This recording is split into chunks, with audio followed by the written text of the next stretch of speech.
All right. We are here with Aaliyah, Jackie, and Jason to talk about some legal stuff. Thank you, everybody, for joining us. We're going to have a good discussion today. I'm pretty interested in this.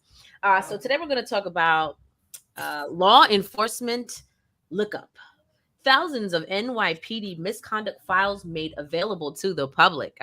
Hundreds of thousands of records pertaining to police misconduct in New York City are now available in a free online database dubbed the most comprehensive, publicly accessible collection on city officers to date.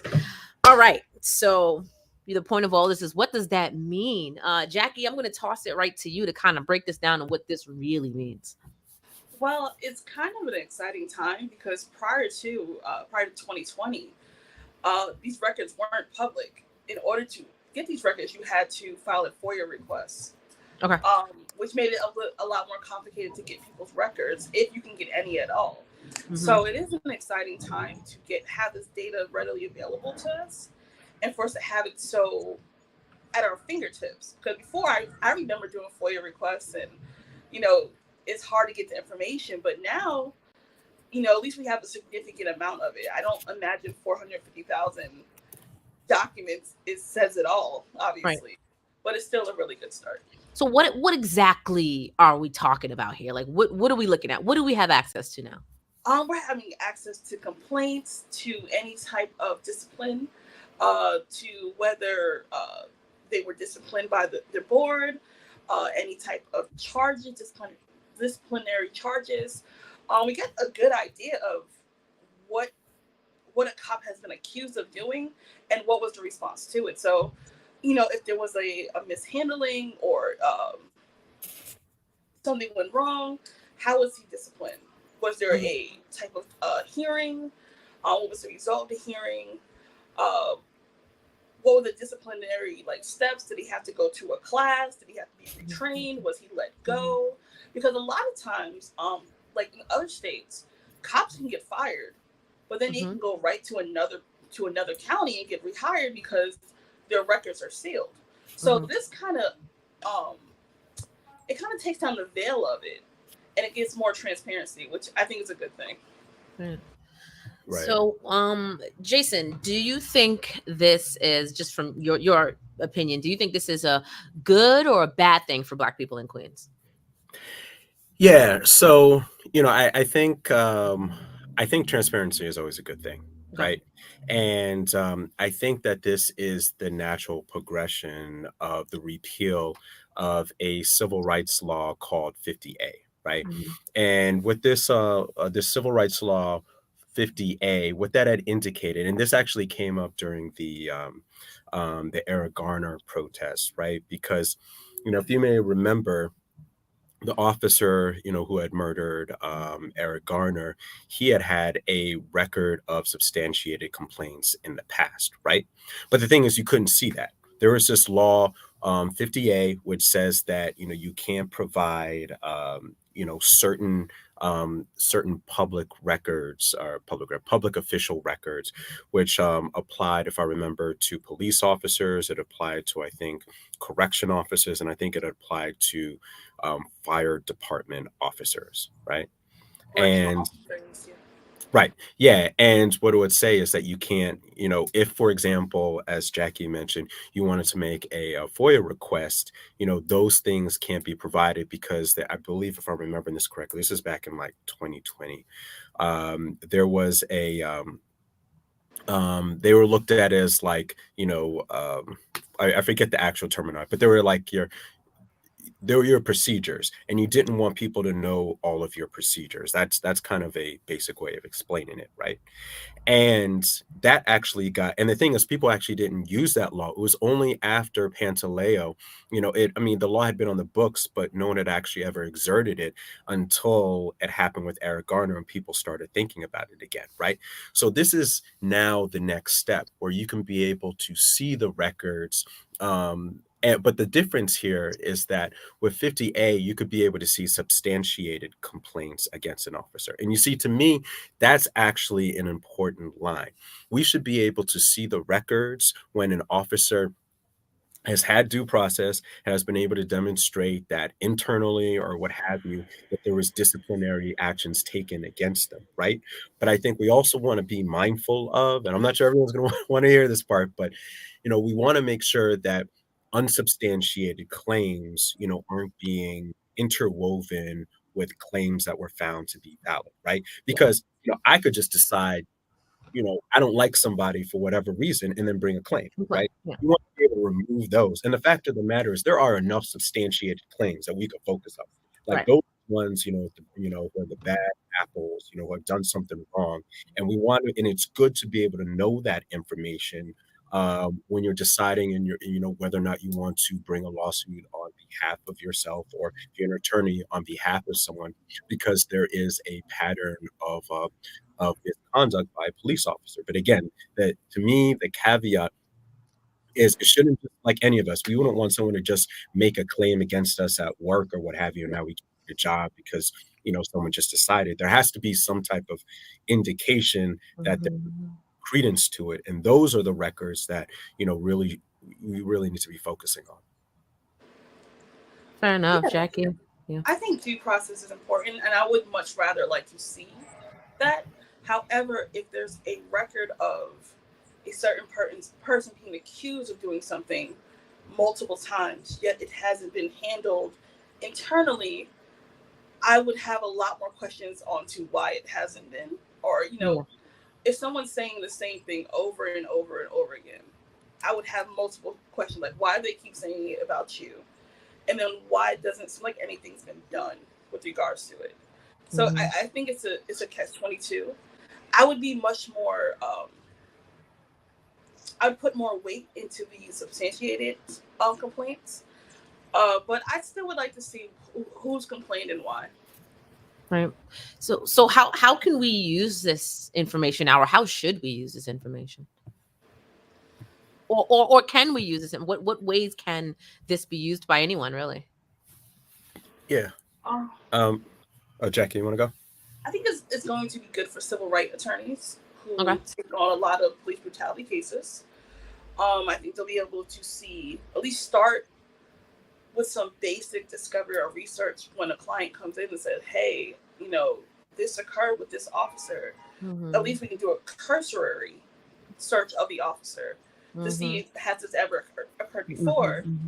I think it's a good start. I don't know how it's going to be brought into court yet. I imagine it's going to be fought crazy, obviously, but I think it's a really good start on just getting the basis of a complaint or getting the basis of what occurred. Because if you have a client that comes in and is an officer who seems to have the same issue over and over and over again, that's how you know there's a problem. There, when Right. there's smoke, there's fire. Right. So I think that's a good that will help in that case.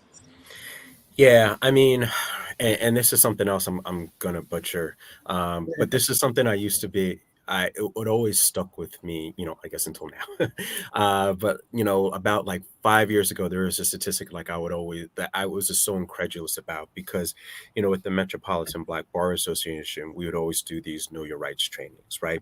And we would often work with the New York City Civilian Complaint Review Board, right?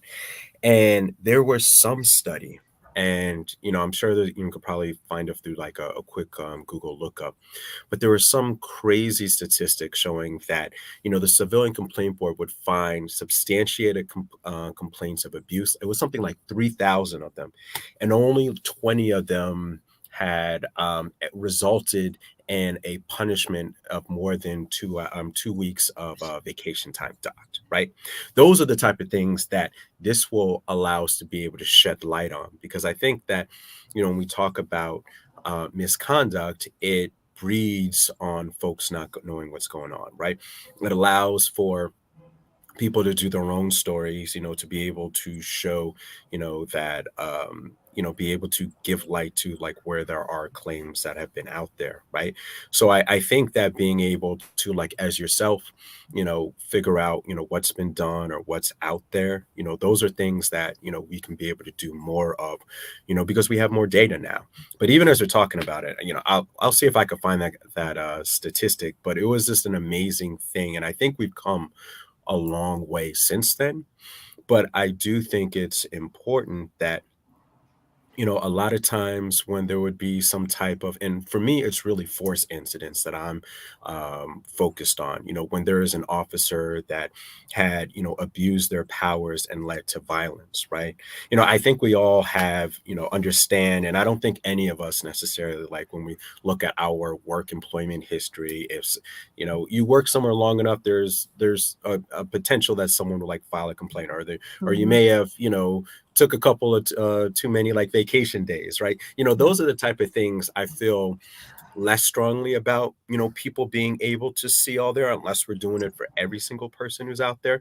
But for me, especially when we're trying to reduce, police brutality there, items and metrics and tools like this is going to make it easier to be able to show or provide proof when there are officers who have, and I'm not even saying for like a specific incident, but like to be able to show that someone has multiple instances where there are substantiated claims against them, and the police department doing anything, right? That's what you should be able to see from that, and that's where I feel like we could really be able to root out some of the officers that give the rest of them a bad name. Yeah, I think it's going to be interesting for Queens in particular. I mean, I don't know how they're going to see the filtering, but I would love to see the amount of complaints that have been done in Queens, especially towards Black people.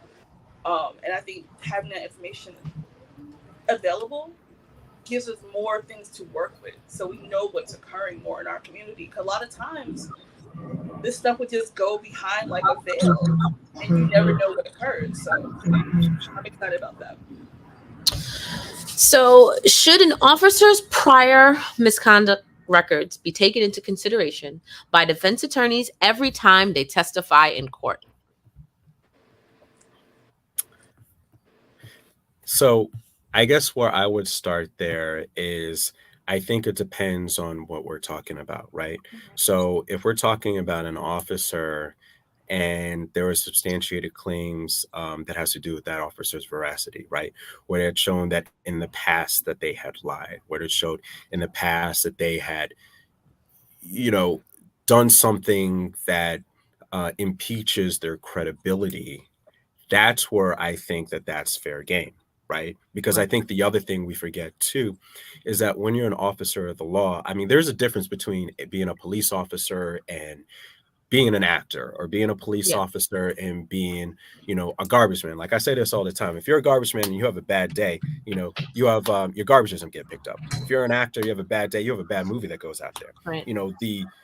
The repercussions of an officer doing the wrong thing are much more resounding, right? So there is a higher standard there. So to the extent that this leads to their credibility, and I think there are things we want to keep in mind. I mean, if there is an officer that, they were on the force and, they had made a misstatement, in their first couple of years, and they've been on for 20 years with a stellar record or what have you, I think that, we want to make sure that, the officers that are doing the right thing and we need them to testify as to what was going on to protect our community can be able to do so. But officers, for me, that have, impeached their credibility, those are the things that, to me, it's worth it for, to be, because it shows that they may be not telling the truth this time as well. I 100% agree. I think if it speaks to their honesty or their ability to tell the truth, yeah, it definitely should be used, and it's going to be used for that purpose. I don't think it should be just for like you said, like if they're a young officer and they forgot, or they just misspoke but they later corrected it in the record. I don't think it should be for that. But I do think it should be used, with regards to honesty, and it's going to be. Just have to figure out how. So all the things we spoke about today, and someone watching wants to go look up these records, right? How do they do that?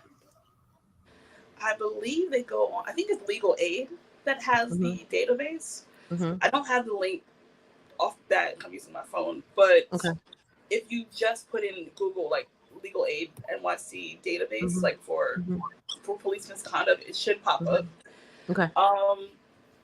Just look and just literally Google it, like say like database for misconduct NYPD. It's going to pop up immediately, and just take a look, you know, just get an idea of how it works. Unless you have the link right there, Jason, come down. No, but I have it. Let me look. No, I don't have it. I have the article. All right, so look it up. You can see all of the complaints, a small portion of the complaints. Over how many years was this for? I think 20 years, you said, Jason? I think 20 years. Yeah. So a few of the complaints for the last 450,000 just seems like a fraction of the complaints. Like, okay, give you a few. But yeah. And actually, one other thing that just kind of came to mind too, where I think this could help with justice sometimes, is that, you know, and I think, let's say you're like a 17-year-old kid, and you know, you're saying that, and you had gotten beaten up by a police officer, you were handled in a way that you weren't supposed to. You know, you may go home to your mom or your parent, and maybe they don't have, you know, you could file a complaint with the Civilian Complaint Review Board, but maybe for whatever reason, it's just, you know, it's too much, or you can't go through the whole process, or it's taking time, or what have you, and you'd like to be able to get a private attorney. You know, sometimes it's difficult to get a private attorney to be able to handle all these cases, because, you know, they look at a lot of times, you know, what is the result, how much time is this going to take, and can I be able to get the result that I need? I mean, that's just the truth of the matter, right? Yeah, they're not easy cases at all. Right. But you know, let's say, you know, this goes to a law firm, and the law firm looks it up, and they go through this database, and they see that this officer has a record that's been substantiated for a long time, or even maybe to what Jackie said, there have been a number of accusations, and they've been going on in a while, and then they start to be ambitious about it and start reaching out to folks. Maybe they bring a class action lawsuit on behalf of every folks. You know, that's one way where it may be able to help bring justice to folks who are reliant, you know, on, you know, the government, and the government in a lot of ways, you know, can be helpful. You know, I'm someone who, you know, worked as an attorney in the government for a number of times, so I know the good that can be there.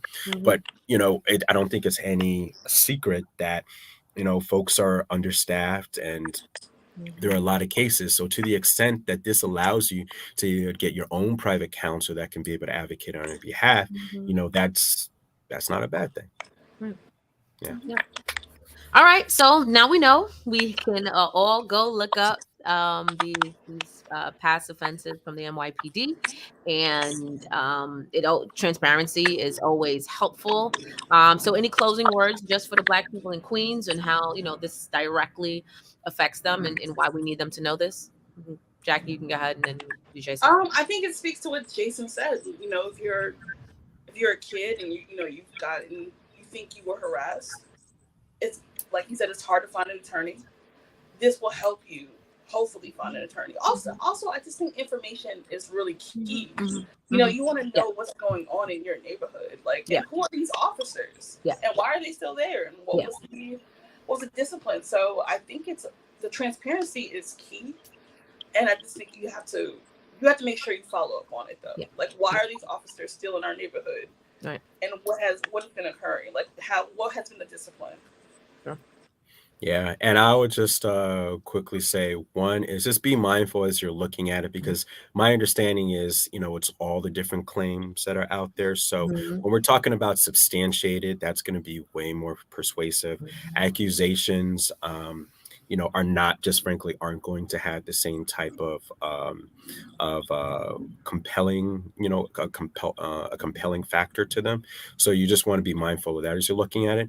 And then the two, because I say this every time, everywhere we go, I think at the end of the day, the most important thing is to make sure we all know our rights. So whether it's a community board, whether it's a Civilian Complaint Review Board, whether it's a, you know, your favorite social justice organization, make sure your kids, make sure you just attend, like a 15-20 minute Know Your Rights. And frankly, you can find it online like right now if you want to. So the most important thing is just make sure just some of your basic rights out there, because that's one of the best ways we can kind of protect keep ourselves safe.